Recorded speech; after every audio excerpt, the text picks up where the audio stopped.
पालमपुर गांव में गणेश नाम का एक आदमी रहता था। उसके परिवार में उसकी पत्नी माधुरी, 7 साल का बेटा मोनू और 6 साल की बेटी पिंकी रहती थी।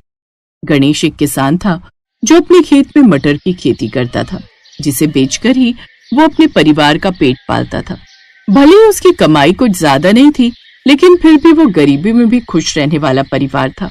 ऐसे ही एक रोज, बाबा मेरे स्कूल का बस्ता फट रहा है। माँ ने सिला भी था लेकिन वो फिर से फट गया। भैया का पुराना बस्ता था ना, वो शायद इसलिए। बाबा आप मुझे नया बैग दिला दो ना, स्कूल में सब बच्चे मेरा मजाक उड़ाते हैं।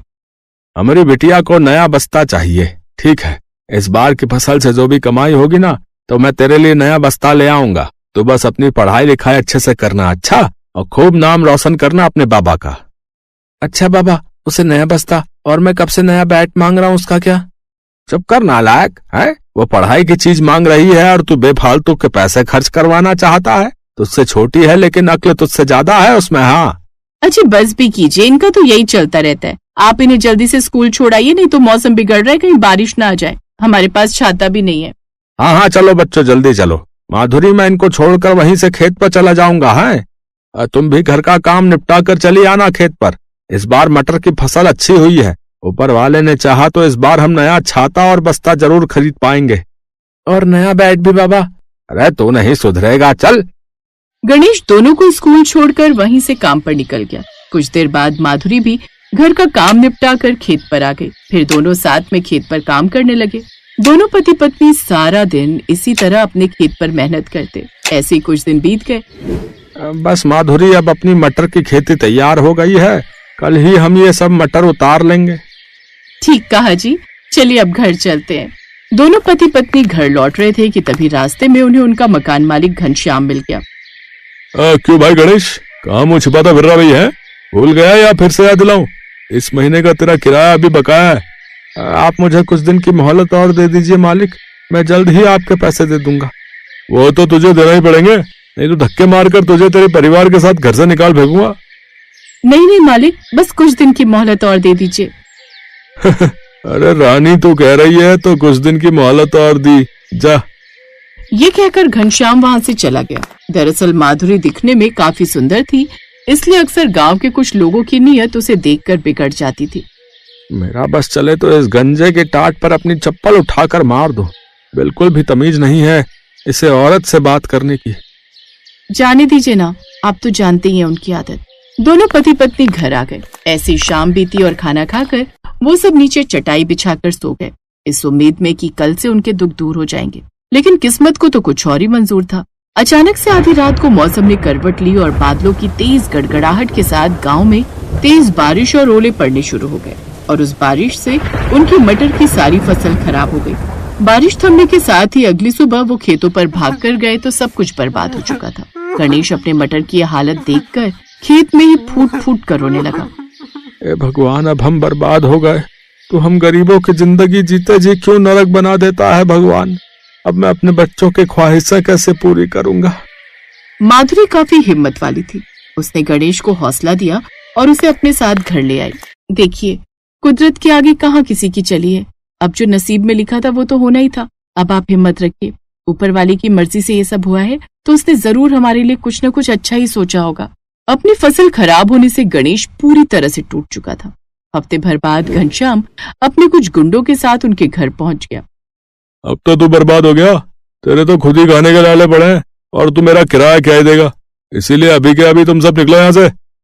मालिक ऐसा ना करो, पहले ही हम काफी दुख में हैं, ऊपर से बाहर बारिश भी है। ऐसे में मैं अपने बीवी बच्चों के साथ कहाँ जाऊंगा। तू अपने पिल्लों को लेकर जा मर्जी जा, लेकिन हाँ रानी, अगर तू चाहे तो तू मेरे साथ रह सकती है। कसम से तुझे हमेशा गुज रखूंगा। अगर अगली बार तेरे मुंह से ये बात सुनी ना तो चप्पल से ऐसी कुटाई करूंगी कि जो थोड़े बहुत बाल है वो भी नहीं बचेंगे। और तू क्या निकालेगा, हम ही जा रहे हैं घर छोड़कर। मम्मी मैं तो कहता हूँ ये मिर्च का डब्बा इसकी आंखों में उड़ेल दो, बुड्ढा खुसट कहीं का।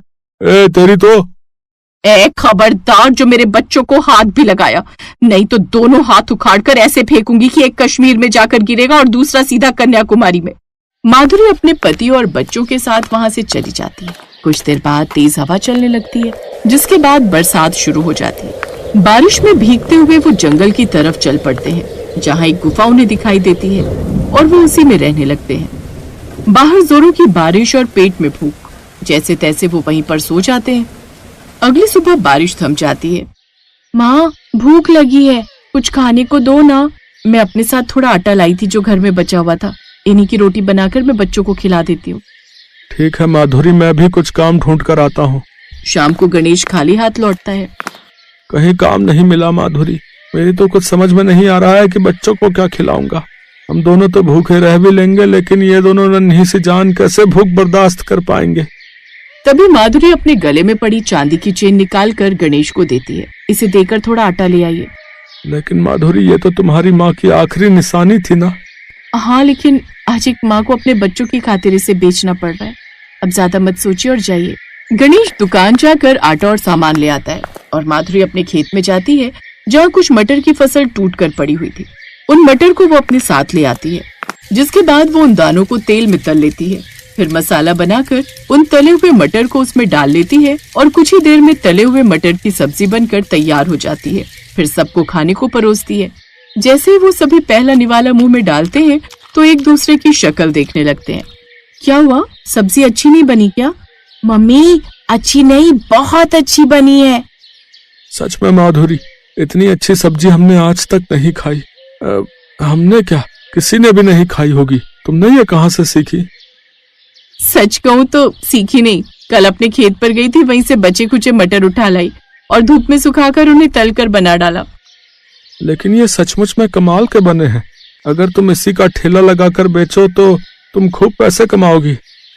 सच तो सोचना क्या, आज से ही बल्कि अभी से ही शुरू करते हैं। सब्जी अभी भी काफी बची है, मैं साथ में थोड़ी पूड़ी लगा देती हूँ। आप पतीले में ये सब्जी, डब्बे में पूड़ी और मैं थोड़े पत्ते की प्लेट और कटोरी बना देती हूँ, आप उन्हीं में देते जाइएगा। अब एक काम करते हैं, दोनों साथ में चलते हैं।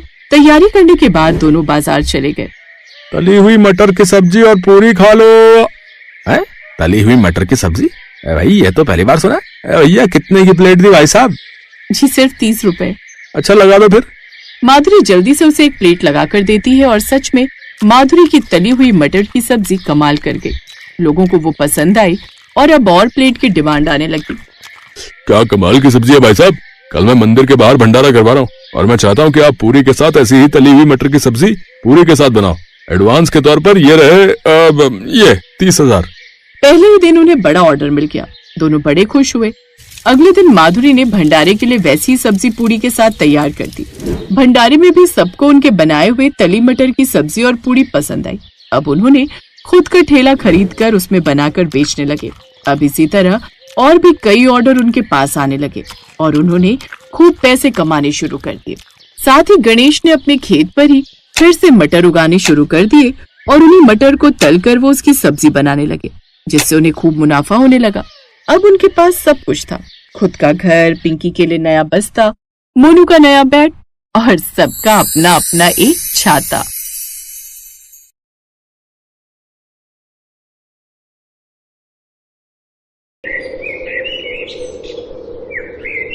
मोहन अपने आलू के ठेले को लेकर बाजार गया होता है। उसे सुबह से शाम हो जाती है, लेकिन उसका एक भी आलू नहीं बिकता। फिर शाम को अचानक मौसम करवट लेता है।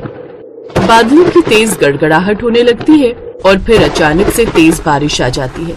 हे भगवान, एक तो वैसे ही सुबह से एक भी आलू नहीं बिका, ऊपर से मेरे सारे आलू बारिश में भीगकर खराब हो गए। अब मैं क्या ही बेचूंगा। मोहन तेज बारिश में भीगता हुआ परेशान होकर घर की तरफ आ ही रहा था कि तभी सड़क पर बने एक गड्ढे में उसका पैर फंस जाता है और उसके पैर में मोच आ जाती है। मोहन अब उसी हाल में जैसे तैसे अपने ठेले के साथ घर पहुंचता है, लेकिन उसके पैरों से काफी खून निकल रहा होता है।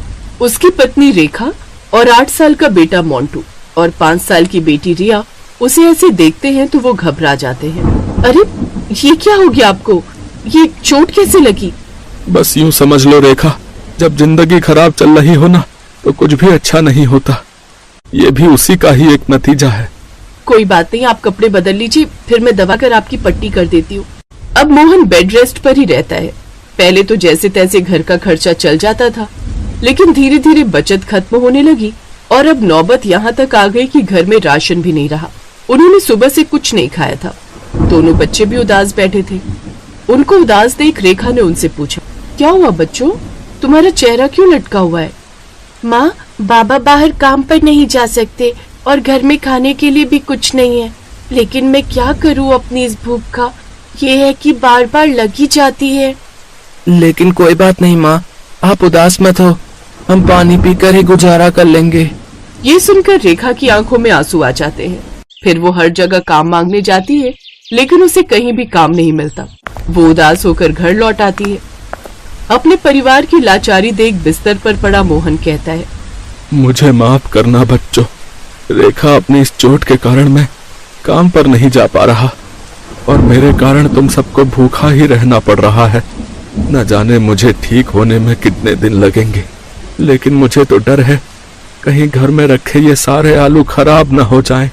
अपने पति की बात सुनकर रेखा को एक विचार आता है, अगर आलू बाजार में जाकर बेचूं तो भी हमारी इतनी आमदनी नहीं होगी, और अगर ये बारिश में खराब हो गए तो हमारा काफी नुकसान होगा। इसलिए मैं सोच रही थी, अब क्यों ना हम इस आलू के समोसे बनाकर बेचें। आप तो जानते ही हैं बच्चों को मेरे हाथ के चटपटे समोसे कितने पसंद है। आप ठीक कहती हो माँ। आपको पता है, हमारे स्कूल के गेट के पास एक अंकल समोसे कचौड़ी बनाकर बेचते हैं। हमारे स्कूल के सभी टीचर्स और बच्चे उससे खरीदकर खाते हैं। एक बार रौनक ने मुझे भी दिलवाया था, लेकिन उसका स्वाद बहुत ही बेकार था। आपके चटपटे समोसे के आगे तो वो सब फेल है। हाँ माँ, अगर आप भी समोसे बनाकर बेचो ना तो आपको खूब मुनाफा होगा। बच्चे कह तो ठीक रहे हैं, तुम्हारे हाथों के चटपटे समोसे तो सचमुच बड़े ही बेहतरीन होते हैं। उन सब की बात रेखा को पसंद आ जाती है और वो अपनी चांदी की माला सुनार को बेचकर कुछ पैसे ले आती है। फिर उससे जरूरत का सामान खरीदती है। फिर अगले ही दिन उन आलू के चटपटों समोसे और साथ में खट्टी मीठी चटनी बनाकर वो बाजार में बेचने चली जाती है। चटपटे समोसे, करारे करारे समोसे ले लो, आइए आइए, और इस बारिश के मौसम में गर्मा गर्म चटपटे समोसे खट्टी मीठी चटनी के साथ खाइए। बहन जी, समोसा लगाना, और हाँ, चटनी ज्यादा रखना है। वैसे कितने का है एक समोसा? समोसा नहीं भाई साहब, बल्कि चटपटा समोसा कहिए, वो भी सिर्फ 10 रुपए में एक। ठीक है, फिर 2 समोसे लगा दो। रेखा जल्दी से उसके लिए चटपटे समोसे लगाती है, जिसे खाते ही ग्राहक बहुत खुश होता है और वो उसकी खूब तारीफ करता है। वाह बहन जी, क्या स्वादिष्ट समोसे बनाए हैं। आहा, मजा ही आ गया इस बारिश के मौसम में ऐसे समोसे खाकर। ऐसा करो, 8 समोसे पैक कर दो, घर पर सबके लिए लेकर जाऊंगा, सब बहुत खुश होंगे। आहा। जी अच्छी बात है। उस ग्राहक की ये बात आसपास के लोग सुन लेते हैं और वो सब उसके ठेले पर आते हैं और उसके समोसे खरीदते हैं। पहले ही दिन उसके सारे समोसे बिक जाते हैं। ये देख रेखा बहुत खुश होती है और वो खुशी खुशी शाम को घर चली जाती है। उस रोज वो रात को बड़े दिनों बाद सबके लिए खाने में पनीर की सब्जी बनाती है। अब ये सिलसिला हर रोज चलता है। वो रोज समोसे बनाती और बाजार में ले जाकर बेचती। ऐसे ही एक रोज वो बाजार में ठेला लगाकर खड़ी होती है कि तभी मौसम करवट लेता है। उस रोज रिया भी उसके साथ ठेले पर आई हुई होती है।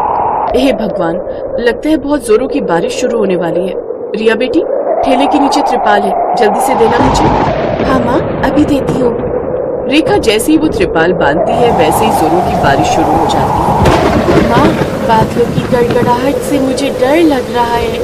देखो ना, बिजली भी कितनी जोरों की कड़क रही है। फिर बारिश और भी तेज और टेढ़ी होने लगती है, जिसके चलते अब त्रिपाल भी बारिश रोक नहीं पाता, जिसकी वजह से सारा पानी उनके समोसों पर आ गिरता है और सारे समोसे खराब हो जाते हैं। उस रोज उनकी बिल्कुल भी बिक्री नहीं होती, ऊपर से उनके सारे समोसे भी खराब हो गए। परेशान होकर रेखा घर आती है, लेकिन अगले दिन से वो अच्छे से अपने ठेले को सफेद पिन्नी बांध देती है और बाजार में समोसे बेचने निकल पड़ती है। हे भगवान, कल तो मेरा नुकसान हो गया, लेकिन आज मेरा कोई नुकसान ना हो। लेकिन तभी अचानक तेज आंधी तूफान आता है और एक बड़ा सा पेड़ आकर उसके ठेले पर गिर जाता है, जिससे उनका सारा ठेला टूट जाता है। हे भगवान, तूने हम गरीबों के नसीब में ना जाने कितने दुख लिखे। अब तो मेरा ठेला भी नहीं रहा, अब मैं अपने समोसे कैसे बेचूंगी। अगले कुछ दिन तक रेखा अब घर पर ही रहती है, लेकिन फिर एक रोज उसे एक आदमी की आवाज आती है जो सर पर टोकरी लाद कर गली गली जामुन बेच रहा था। ये देख रेखा को एक विचार आता है और वो सर पर टोकरी लाद कर समोसे बेचने निकल पड़ती है और ऊपर से बड़ी पिन्नी से उस टोकरी को ढक लेती है। बाहर तेज बारिश शुरू होने वाली थी, लेकिन अपने परिवार का पेट पालने के लिए रेखा सर पर टोकरी उठाए बारिश में समोसे बेचने निकल पड़ती है। मोंटी भी उसके साथ काम पर जाने की जिद करता है। वो भी अपनी माँ के साथ चल पड़ता है। बारिश में गली गली घूम घूम कर वो चटपटे समोसे बेचते हैं।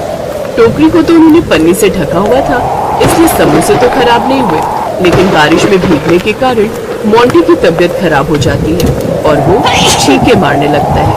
अरे मोंटी, तेरी तो तबीयत खराब हो रही है। ऐसा कर, बारिश के मौसम में तुम काम पर मत आया करो, बेकार में तुम्हारी तबीयत खराब हो जाएगी।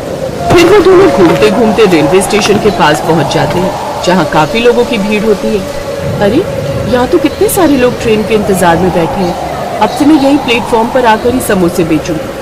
अगले दिन रेखा सड़कों पर घूमने की जगह प्लेटफॉर्म पर जाकर चटपटे समोसे बेचती है, जहाँ कुछ ही देर में लोगों की भीड़ उसके पास लग जाती है और लोगों को उसके समोसे काफी पसंद आते हैं और अब उसकी काफी अच्छी कमाई होने लगती है। बहन जी, आपके चटपटे समोसे तो सचमुच बहुत लाजवाब है। अब मुझे 2 समोसे और चटनी और देना जरा। अब रेखा फिर से अच्छे पैसे कमाने लगी, लेकिन अब वो साथ साथ बचत भी करने लगी। लेकिन उसका काम अच्छा चलने के कारण आसपास के फेरी वालों की बिक्री कम हो गई।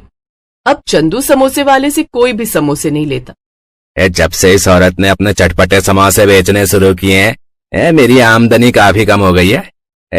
अब तो एक ही आइडिया है, इसको अपने साथ काम में लगा लूं। मेहनत होगी सारी इसकी और कमाई करूंगा मैं। इसी विचार के साथ वो रेखा के पास ये प्रस्ताव लेकर जाता है, लेकिन वो उसे इसके लिए मना कर देती है।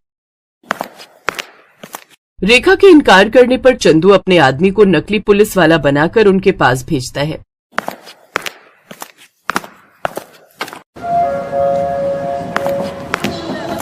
चलो यहाँ से, अब से तुम यहाँ समोसे नहीं बेचोगी। लेकिन क्यों साहब, मैं तो बराबर यहाँ ये लगाने का टैक्स भरती हूँ। लेकिन तभी वहाँ असली पुलिस वाला आ जाता है, जो कि रेखा के ठेले पर रोज समोसे खाने आता था। वो उस आदमी को नकली पुलिस वाला बनने के जुर्म में अरेस्ट कर लेता है। माफ कर दो साहब, ये सब मैंने चंदू हलवाई के कहने पर किया था। फिर पुलिस उन दोनों को गिरफ्तार कर लेती है। अब रेखा बिना किसी डर के समोसे बेचने लगती है। कुछ दिनों बाद मोहन भी पूरी तरह ठीक हो जाता है और वो भी उसकी इस काम में मदद करने लगता है। अब दोनों पति पत्नी मिलकर खूब मेहनत करते हैं और खूब पैसे कमाते हैं और अपने लिए एक बड़ा पक्का घर बनवा लेते हैं, जिसमें हर सुख सुविधा होती है। Best buddies. Hello friends, thanks for watching this video. अगर आपको ये वीडियो पसंद आया है तो प्लीज लाइक, सब्सक्राइब, कमेंट्स करें इस वीडियो पर और हाँ, शेयर करना भी ना भूलें। और भी मजेदार वीडियो देखने के लिए नीचे दिए गए बेल आइकॉन को दबाएं।